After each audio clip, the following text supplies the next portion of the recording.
What's up guys, Coach Joe here at elitefts, and today we're going to be covering bicep tears and kind of how to prevent or rehab a bicep tear. So unfortunately, I have torn my right bicep not only once, but twice within a year. So for whatever that's worth, getting my badge of honor for the bicep tear and also some wisdom to hopefully never do that again. The first one was just about a year ago. And what I was doing were some preacher bar curls, and we were going a little bit heavy.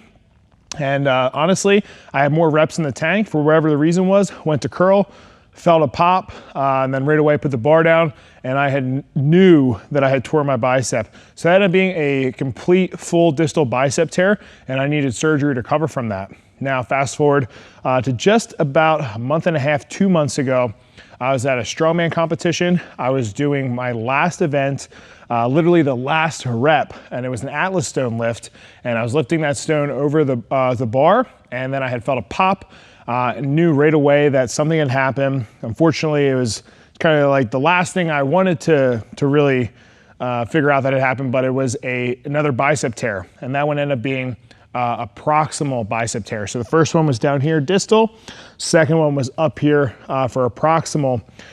And for that one, I actually opted not to get surgery. When I talked to the surgeons, they kind of said if I get the surgery or I don't get the surgery, it's going to be the same outcome and pretty much put me right around 95% or potentially more for a full recovery. And since doing the tear or the surgery for the first tear, I didn't want to go through that whole process again if the outcome was going to be the same. So for that, I just kind of have some wisdom, some pointers, and things I want to talk about, because in strength sports, especially in strongman, bicep tears unfortunately are a common thing. So for me, kind of earning that, I would say that pro card as a strongman, unintentionally a real pro card of tearing your bicep, because I feel like you're not an actual strongman until you tear a bicep. Now I can kind of look back and give you guys some input on some things that are helping me and some exercises that I've been doing to strengthen the bicep, the tendons around that area, so that hopefully this doesn't happen again. All right, so we're just gonna cover a couple exercises that I've been doing after I had the surgery or after I had the tear to just kind of strengthen the muscle and the ligament, tendons all around the bicep, okay? So first one's just gonna be, and this is after, I wanna just kind of preface that you are able to have kind of full range of motion, okay? And the easy test is just put your two arms out in front of you. All right, make sure that we can fully lock out and extend our arm to full range of motion, okay? You wanna be able to do that and before you load it or anything, and obviously see a doctor, consult your physical therapist, whatever. But this is just something that's helped me. It's just doing some isometric holds in the curl position. So I'll grab a barbell, and you can use a lighter barbell, a heavier barbell, whatever you want. But for me, all I've done is just kind of get in the rack, come up, iso hold just like this, and I'll hold it for about anywhere from 10 to 20 seconds. When I first started, I was doing 10 seconds, okay? And then I progressively got longer with the duration there, and I'll do anywhere from 2 to 4 sets, okay? So why I really like doing these iso holds is because it allows us to put a lot of force into the bar and strengthen the tendon, okay, and the muscle without putting a ton of strain necessarily on the muscle itself, but because we're not really contracting our bicep as hard as we can, but we're putting it through the structure more so. So we're here, I can drive up, hold it, keep holding, delivering as much force as I can or as much tolerance as I can put on there, and then I'll come down. So that's our first one. So do that for 2 to 4 sets, anywhere from 10 to 20 second holds. And this has been a great one for me. All right, so for the second exercise, and this is kind of funny because typically when you think you tear a bicep, it hurts to flex the bicep.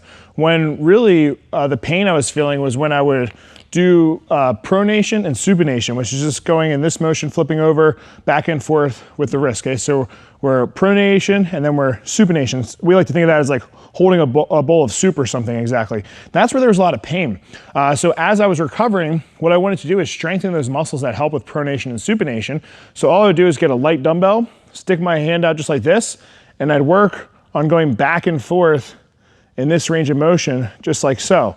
Now I know it's super basic, right? Nothing exciting here, but over time, you can really progressively overload this movement and get a lot stronger. And what I found too is I think I was actually kind of weak in that muscle group because of how hard and challenging they were and how much lighter I had to go starting off with this movement. So now I've worked up to kind of being anywhere in that 20 to 30 pound range, and I can do that. But I started off with doing 2.5s or 5s. So you can do this for a couple sets. I like doing anywhere from 10 to 12 reps, just going back and forth like so. And that's gonna help strengthen those muscles and help with bicep tear prevention. All right, third exercise, guys, and this is going to be another dumbbell exercise, is Zotman curls. Okay, so this is gonna be further down the chain exercises that are gonna be a little bit more specific to actually curling. So I wouldn't throw these in right away, or if you do right away, keep it super light. But all we're gonna do is we're gonna curl up with the bicep, okay, work on rotating that wrist, come down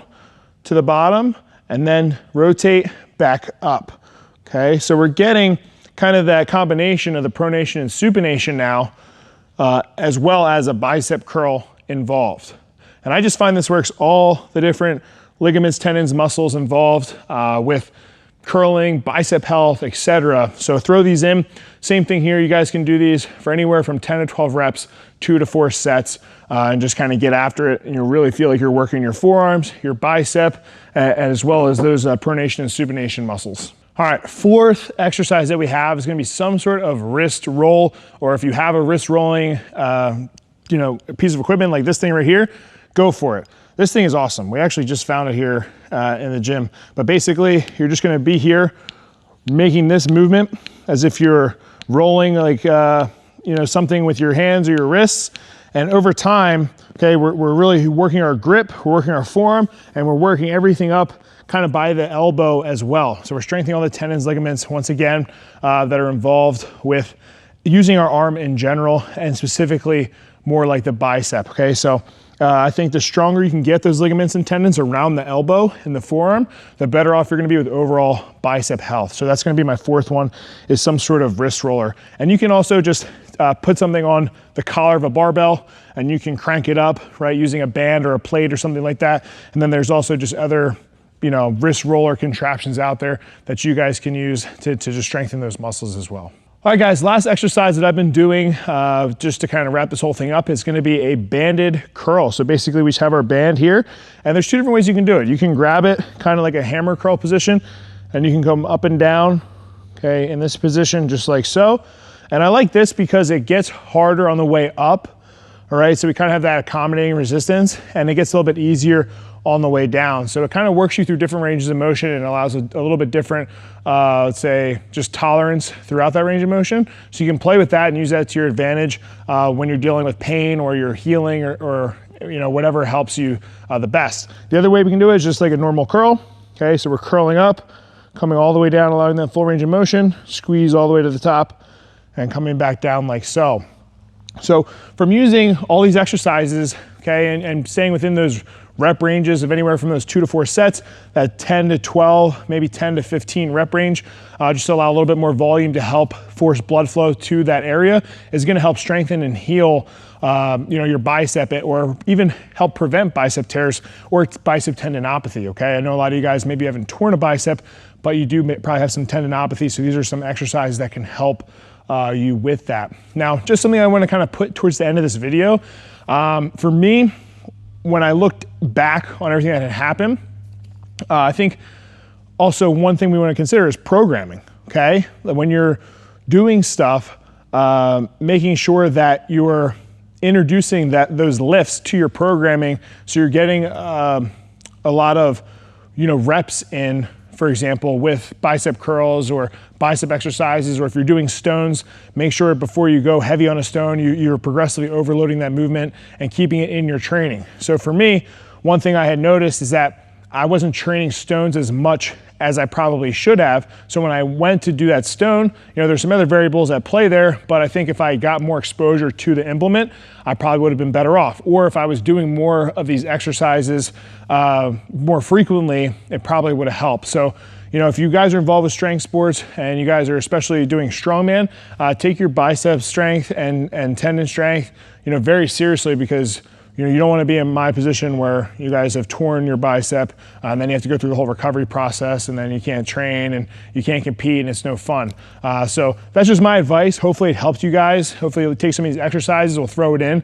If you have a bicep tear you're recovering from, or if you have tendinopathy, I think they're going to help you. So that's pretty much all I got, and hopefully you enjoyed the video.